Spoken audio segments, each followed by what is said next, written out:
আসসালামু আলাইকুম সবাইকে অ্যাকাউন্ট মাস্টার ইনস্টিটিউটের পক্ষ থেকে শুভেচ্ছা এবং অভিনন্দন জানাচ্ছি আজকের এই লাইভ সেশনে। যদিও আজকে আমাদের এই লাইভ সেশনটা পুরো পরিকল্পিত না, কিন্তু আসলে অনেকে আমার কাছে মেসেঞ্জারে কয়েকটা জিনিস জানতে চাইছে, সেটার উদ্দেশ্যে আসলে লাইভ ভিডিওটা করা। তো আজকে চেষ্টা করব সেই সকল প্রশ্নের যথাযথ উত্তর দেওয়ার জন্য। তো আমি আছি আপনাদের সাথে মোহাম্মদ সোহান এফসিসিএ। এখন আপনাদের সাথে আসলে কুইক বুকসের কিছু টপিক নিয়ে আলোচনা করব, যেটা আসলে আপনাদের ইনকোয়ারি হিসেবে আসছে আমার কাছে। সেই ইনকোয়ারিটা আমি একটু আপনাদের সাথে তুলে ধরার চেষ্টা করব।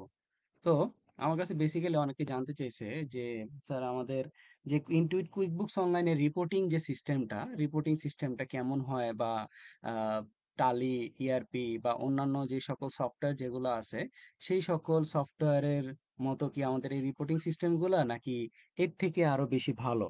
তো এখন আসলে রিপোর্টিং সিস্টেমটা কেমন হয় ক্লাউড অ্যাকাউন্টিং সফটওয়্যারে বা কুইকবুকস অনলাইনে, আমরা যারা অনেকেই কাজ করি, অনেকে হয়তো বা বুঝে বলতে পারি না যে আমাদের মানে আর কি রিপোর্টিং সিস্টেমটা অনেক বেশি ভালো বা অনেক বেশি আমাদের জন্য হেল্পফুল করে। তো এখন আসলে হেল্পফুল যেটা, অবশ্যই এটা আমাদের জন্য ভালো ক্লাউড অ্যাকাউন্টিং সফটওয়্যারে, যেটা আমরা যারা ইউজ করে থাকি সচরাচর, বিভিন্ন ক্লায়েন্ট বাংলাদেশী এবং বাংলাদেশের বাইরে যে সকল ক্লায়েন্টগুলো আছে, তাদের যে সফটওয়্যারগুলা তারা ব্যবহার করে সবথেকে বেশি, তার মধ্যে একটা অন্যতম বা জনপ্রিয় যে সফটওয়্যারটা আছে, সেই সফটওয়্যারটা হচ্ছে আ কুইকবুকস অনলাইন। তো এখন আসলে কুইকবুকস অনলাইনে কিভাবে রিপোর্টিং সিস্টেমটা কাজ করতেছে সেটা আমরা একটু দেখার চেষ্টা করব। তা সর্বপ্রথম আমরা, এটা হচ্ছে আমাদের ক্লায়েন্টের ড্যাশবোর্ড, আমরা সবাই যথারীতি জানি, কারণ হচ্ছে ব্ল্যাক ব্যানার থাকবে। ব্ল্যাক ব্যানারে যেটা নেভিগেশন প্যানেলটা, সেটা হচ্ছে আসলে বেসিক্যালি ক্লায়েন্টের ড্যাশবোর্ড আর কি। ঠিক আছে? এখন এখান থেকে আমরা চলে যাব আমাদের রিপোর্ট সেকশনে। আসলে কুইকবুকস অনলাইনে ৩ ধরনের যে রিপোর্টিং সিস্টেম আছে, তারা ৩ ধরনের রিপোর্টিং সিস্টেম ইউজ করতে পারে।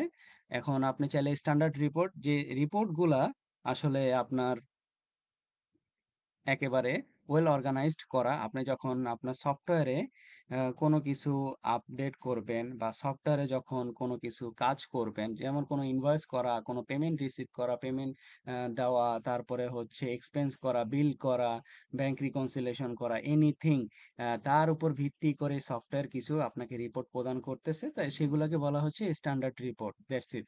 এখানে কিছু ফেভারিট লিস্ট আছে, আর নিচে অসংখ্য অসংখ্য রিপোর্ট আছে। আপনার প্রত্যেকটা, যেমন পেরোল রিলেটেড যাবতীয় রিপোর্ট আছে। আপনার ফর মাই অ্যাকাউন্টেন্ট, মানে অ্যাকাউন্টেন্টের কি, কি জিনিসের প্রয়োজন, সেই জিনিসগুলা তারা প্রয়োজন বিবেচনা, যেমন জার্নাল, ট্রায়াল ব্যালেন্স হইতে পারে, ক্যাশ ফ্লো স্টেটমেন্ট হইতে পারে, প্রফিট অ্যান্ড লস হইতে পারে, ব্যালেন্স শিট হইতে পারে, আরো অনেক। তার রিকনসিলিয়েশন রিপোর্ট হইতে পারে। তারপরে এমপ্লয়ের দিক থেকে কি হইতে পারে, এমপ্লয়ের কন্টাক্ট লিস্ট হইতে পারে, তার টাইম অ্যাক্টিভিটি হইতে পারে। তারপরে কিভাবে ম্যানেজ ভ্যাট করা যায়। আপনার ক্লায়েন্ট যে দেশে, যেমন এটা হচ্ছে ইউকের ক্লায়েন্ট, তাহলে তার ভ্যাট 101 রিপোর্ট থাকতে পারে, তারপর ভ্যাট ডিটেইল রিপোর্ট থাকতে পারে, ভ্যাট 100 রিপোর্ট থাকতে পারে, বা ভ্যাট লায়াবিলিটি রিপোর্ট, এই রিপোর্টগুলো থাকতে পারে।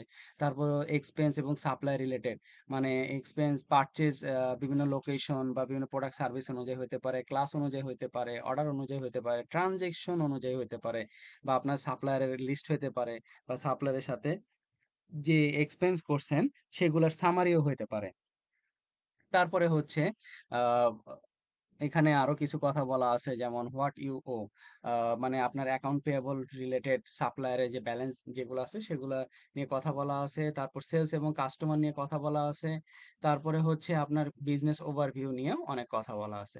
তো আসেন, ধরেন আমরা যদি কোনো একটা রিপোর্ট দেখতে যাই, profit and loss, profit and লসের যে কোনো আমরা একটা রিপোর্ট যদি সার্চ করতে যাই। আচ্ছা, আমার এখানে ফেভারিট লিস্টে করা আছে, আমি একটু প্রফিট অ্যান্ড লসে চলে যাব। আচ্ছা, প্রফিট অ্যান্ড লসে সর্বপ্রথম আমি রিপোর্টিং যে টাইমটা আমি অল ডেট দিয়ে নিব। তারপরে এখানে ডিসপ্লে কলাম, আমি এখানে কি আকারে দেখতে চাচ্ছি, ডেইজ, উইক, মান্থ, কোয়ার্টার, যে আকারে আমি দেখতে চাচ্ছি শুধু টোটাল। তারপরে হচ্ছে অ্যাক্টিভিটি, অ্যাক্টিভ যেগুলো আছে সেগুলা অনুযায়ী আসবে। কম্পেয়ার অ্যানাদার পিরিয়ড, আপনি কি অ্যানাদার পিরিয়ডের সাথে কম্পেয়ার করতে যাচ্ছেন, পার্সেন্টেজ অফ রো বা পার্সেন্টেজ অফ কলাম, তো এগুলা নিয়ে আপনাকে সিলেক্ট করতে হবে। অ্যাকাউন্টিং মেথড অ্যাক্রুয়াল দিয়ে আপনি রান রিপোর্ট করেন। রান রিপোর্টটা দিলেই আপনার বুঝতে পারবেন এক্স্যাক্টলি আপনার বিজনেসের কন্ডিশনটা কি। এখন এখান থেকে আমি এই নামটা চেঞ্জ করে দিয়ে দিছি। কারণ এটা হচ্ছে আমার ক্লায়েন্টের অ্যাকাউন্ট। এজন্য আমি নামটা চেঞ্জ করে এখানে দিয়ে দিছি। তারপর দেখেন আমি যদি এখানে প্রিন্ট করি, প্রিন্ট করলে আমার এভাবে আসবে অপশনটা। ঠিক আছে? প্রিন্ট করলে কত আ প্রফিট দেখাচ্ছে, টোটাল ইনকাম 89,323.41 পাউন্ড। তারপরে হচ্ছে টোটাল নেট ইনকাম হচ্ছে 16,397.12 পাউন্ড। এটা হচ্ছে আপনি পিডিএফ আকারে বা আপনার ক্লায়েন্টকে ইমেইলের মাধ্যমেও সেটাকে পাঠাইতে পারেন, অথবা আপনি প্রিন্ট করে হার্ড কপির মাধ্যমে সেটাকে আপনার কাছে রাখতে পারেন। তো এটা, তারপর দেখেন আমি যদি কম্পেয়ারিং পিরিয়ড দেখাই, রো, পার্সেন্টেজ অফ রো এবং পার্সেন্ট ইনকাম এবং এক্সপেন্সটাকে আমি একটু পার্সেন্টেজ দেখতে চাই। এই যে দেখেন, আপনার রো অনুযায়ী পার্সেন্টেজ তারা ধরে কত পার্সেন্ট ইনকাম হয়েছে এবং কত পার্সেন্ট এক্সপেন্স হয়েছে সেই জিনিসটা তারা দেখানোর চেষ্টা করছে।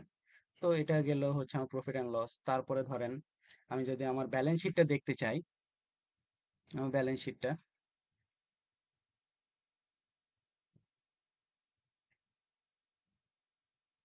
আমার ব্যালেন্স শিটটাকে আমি এখানে সেম ভাবে অল ডেট দিয়ে দিব, দিয়ে রান রিপোর্ট করব।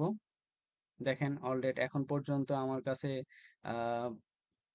টোটাল অ্যাসেট এবং টোটাল লায়াবিলিটি যে কম্বিনেশন তারা আমাকে দিয়ে রাখছে, সম্পূর্ণ জিনিস 70,395.13 পাউন্ড, টোটাল নেট অ্যাসেট এবং total liability and owner security. এখন আপনি চাইলে প্রত্যেকটা রিপোর্টিং এর ভিতরে গিয়েও কিন্তু আপনি সার্চ করতে পারেন। যেমন হচ্ছে ধরেন আমি যদি দেখাই আপনাদেরকে এই ডেপ্টরস ৩,২৪০ পাউন্ড। আমি জানতে চাচ্ছি যে এই ডেপ্টরসটা এক্সাক্ট এখানে কি, কি অ্যামাউন্টের আছে বা এখানে আ কোথা থেকে এই টোটাল জিনিসটা ক্যালকুলেশন হয়ে আসছে। তাহলে আমরা চাইলে এখানে ক্লিক করব অ্যামাউন্টের উপরে। তাহলে আমাকে কি কোথায় নিয়ে যাবে? আমাকে ট্রান্সেকশন যে ডিটেইলস আছে, ট্রান্সেকশন রিপোর্ট বা ট্রান্সেকশন ডিটেইলস এ আমাকে নিয়ে চলে যাবে। এই যে আমার কোথায় কি হইছে দেখেন, কবে ইনভয়েস হইছে, কবে পেমেন্ট হইছে, এই সংক্রান্ত সব জিনিসগুলো দেওয়া হইছে। এগুলো সব হিসাব নিকাশ করে কিন্তু তারা যে রাউন্ড ফিগার ফাইনাল রেজাল্টটা কিন্তু তারা নিয়ে আসছে। ঠিক আছে? রিভ্যালুড অ্যামাউন্ট, অ্যামাউন্ট কত, ব্যালেন্স কত, রিভ্যালুড এক্সচেঞ্জ রেট কত, আনরিয়ালাইজড কোনো গেইন অর লস হইছে কিনা, প্রত্যেকটা জিনিস আপনার যেহেতু মাল্টি কারেন্সি তে এই অ্যাকাউন্টটা, এইজন্য আনরিয়ালাইজড গেইন আর লসটাও আপনাকে এখানে যদি থাকে তারা শো করে দেখাবে। তো এটা গেল আমার হচ্ছে ব্যালেন্স শিট। এখন আপনি যদি চান ব্যালেন্স শিটটাকে কম্প্যারিজন করতে পার্সেন্টেজ অফ রো অথবা পার্সেন্টেজ অফ কলাম দিয়ে দেখতে পারেন।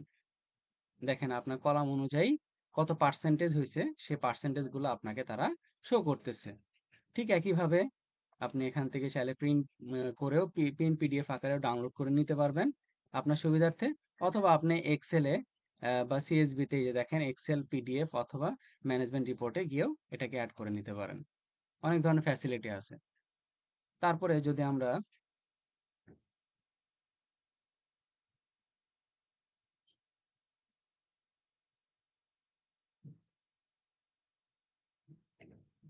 আমরা যদি একটু স্টক ভ্যালুয়েশন ডিটেলটা দেখি, আমাদের প্রতিষ্ঠানে কত প্রোডাক্ট এবং সার্ভিস আছে সেই জিনিসগুলা বিস্তারিত আমার এখানে দেওয়া থাকে। ঠিক আছে? আমরা একটু অল ডেট দিয়ে নেব।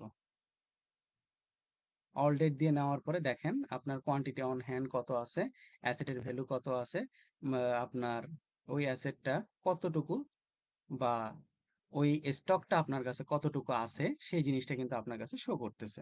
আমার যেমন হচ্ছে আহ এইখানে যদি আমি দেখি গেস্ট বুক, গেস্ট বুকটা, গেস্ট বুকের আমার স্টকের এখন পর্যন্ত কোয়ান্টিটি আছে হচ্ছে 20টা। তার স্টক কস্টিং হচ্ছে 250। এখন একটা জিনিস বলে রাখা ভালো যে আমরা স্টক ভ্যালুয়েশনটাকে যখন করি বা আমরা যখন আমাদের স্টক ভ্যালুয়েশনের যে বিভিন্ন মেথড আছে, ফিফো, লিফো, ওয়েটেড অ্যাভারেজ যে পদ্ধতি, এখন একেকটা প্রতিষ্ঠান একেকভাবে করে, কিন্তু maximum most of the cases এখন পর্যন্ত আমি যাদের সাথে কাজ করছি সবাই ফার্স্ট ইন ফার্স্ট আউট মেথডই ব্যবহার করছে। আর আমাদের কুইকবুকস অনলাইন ফিফো পদ্ধতিটাকেই তারা সাপোর্টিভ হিসেবে নেয়। ঠিক আছে? তো এইভাবে করে আপনারা বিভিন্ন ধরনের রিপোর্ট দেখতে পারেন, স্ট্যান্ডার্ড রিপোর্ট। এখন আসেন যে কাস্টম রিপোর্টটা বেসিক্যালি কি?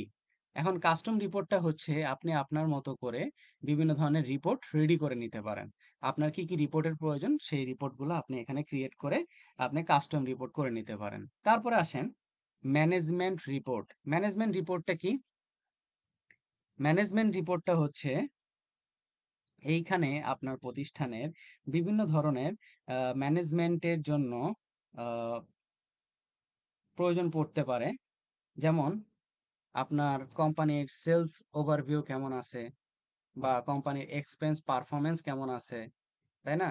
তারপরে হচ্ছে আপনার ভ্যাট অডিট রিপোর্ট বা বিভিন্ন ধরনের যে রিপোর্ট গুলা আছে, সেই রিপোর্ট গুলা আপনার প্রয়োজন পড়তে পারে।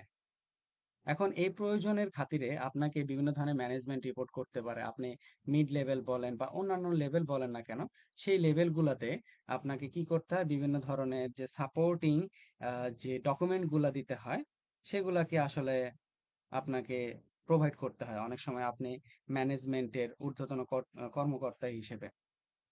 ঠিক আছে? ম্যানেজমেন্টের ঊর্ধ্বতন কর্মকর্তা হিসেবে আপনাকে দেওয়ার প্রয়োজন পড়তে পারে। যেমন ধরেন এখানে একটা রিপোর্ট রেডি করা হইছে। যেমন সেলস পারফরম্যান্স আমি যদি একটু প্রিভিউ তে টাইম লাগতেছে নেটওয়ার্কের ইস্যুর কারণে।